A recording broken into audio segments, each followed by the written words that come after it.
Welcome. Welcome to this Conservation Applied Research and Development, or CARD webinar.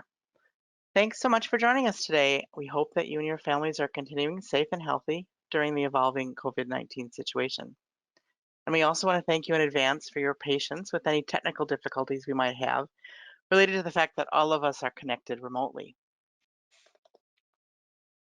I'm Mary Sue Lobenstein, the R&D Program Administrator at the Minnesota Department of Commerce, Division of Energy Resources. And with me today is Lindsay Anderson, State Program Administrator at the Department of Commerce. Lindsay provides project development support, program evaluation, and public information coordination for programs related to statewide industrial, commercial, and residential building energy efficiency, as well as for energy assurance.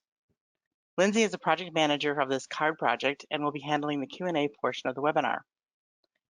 Our presenter today is Scott Pigg from Slipstream, where he leads residential building performance research activities.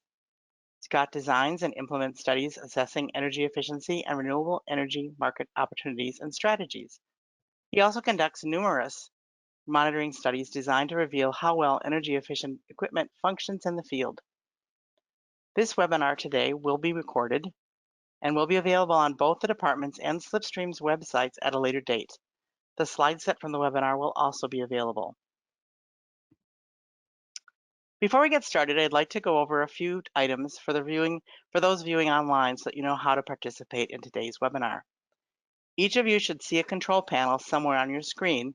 The location depends on whether or not you're using your phone or your computer. If you are using your computer, you can expand and collapse the panel by clicking on the orange arrow. Also, be sure to maximize your screen for better viewing experience. To listen by default, you have joined the presentation using your computer's speaker system. If you would prefer to join over the telephone, just select phone call in the audio pane of the control panel and the dial-in information will be displayed. Also, all attendees have joined the webinar with their audio muted. If you are having sound or audio issues, head up to the audio tab, click on the sound check, and that usually resolves any issues you're having. If that doesn't work, try switching between phone and computer call-in. If you are still having problems, try closing out of GoToWebinar and re-enter. You can submit questions to our presenter at any time during the presentation using the questions pane. Simply type your question and submit it. If there are questions we are unable to answer, the presenter will follow up with you after the webinar. By means of background, this webinar is one in an ongoing series designed to summarize results from research projects funded by Minnesota's Applied Research and Development Fund, which was established in the Next Generation Energy Act of 2007. The purpose of the fund is to help Minnesota utilities achieve their energy savings goal. $2.6 million of the fund is set aside annually for CARD program, which awards research grants and a competitive request for proposal process. Results from CARD projects provide utilities with data to enhance energy efficiency program designs within their SIP portfolios.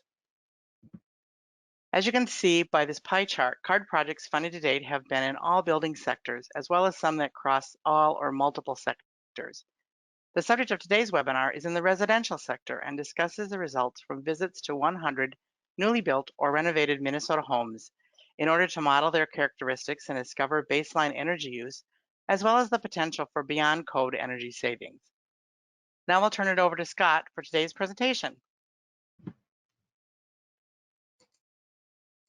Thanks, Mary Sue, and good morning, everybody. So I'm going to be spending the better part of the next hour going over this CARD study that we recently conducted of construction practices and energy savings opportunities for new and renovated homes in Minnesota. And just by way of clarification, there were actually two concurrent studies that we did, one for residential buildings and one for buildings that were subject to commercial energy code. I'm only covering the residential study today. If you're interested, just stay tuned, and there'll be a similar webinar to this one on September 22nd, where some of my colleagues will be talking about the commercial study.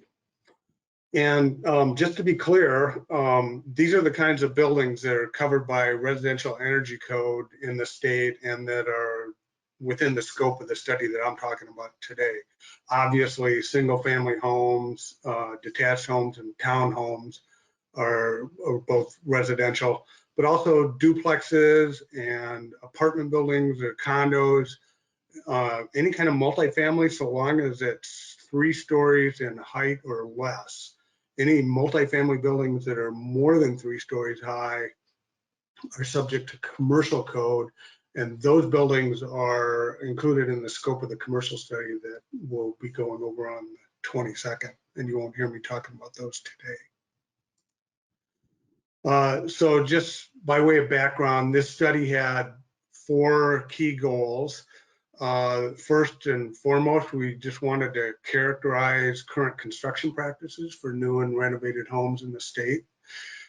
Secondly, we wanted to look at how much lost savings there is from homes currently being built or renovated below prescriptive code levels, and losses in quote marks there for reasons I'll explain in a minute.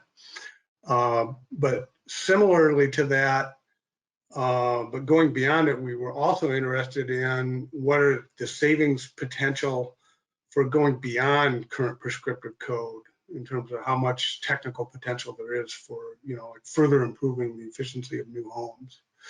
And then all of those are in the service of providing guidance to the Minnesota utilities for their new construction and renovation programs, as is the overarching objective of the CARD program itself, is to help the Minnesota utilities with their conservation improvement programs.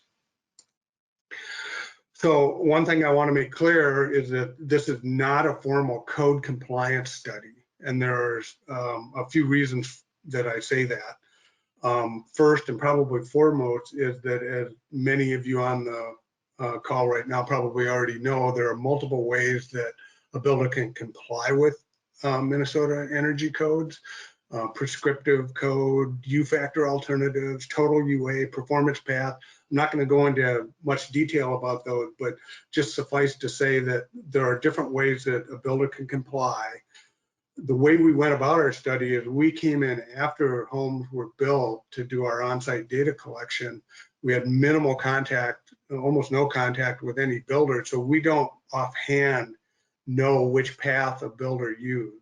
And you can't really assess a home for actual compliance unless you know the path that was used. So what we're doing instead here is we're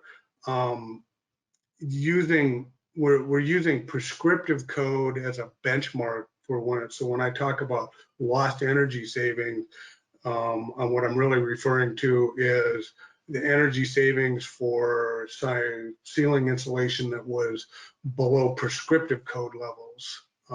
Regardless, the home may well have complied with code, even though it had a ceiling insulation level that was a bit below the prescriptive code level.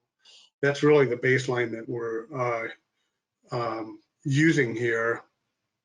And we use prescriptive code because we think it's the most common way that builders comply with Minnesota code, and it's the easiest one to understand by far. And for the most part, I think that baseline or point of reference gets us in the neighborhood of what a Minnesota home's base energy use looks like relative to prescriptive code. In the neighborhood of what a Minnesota home's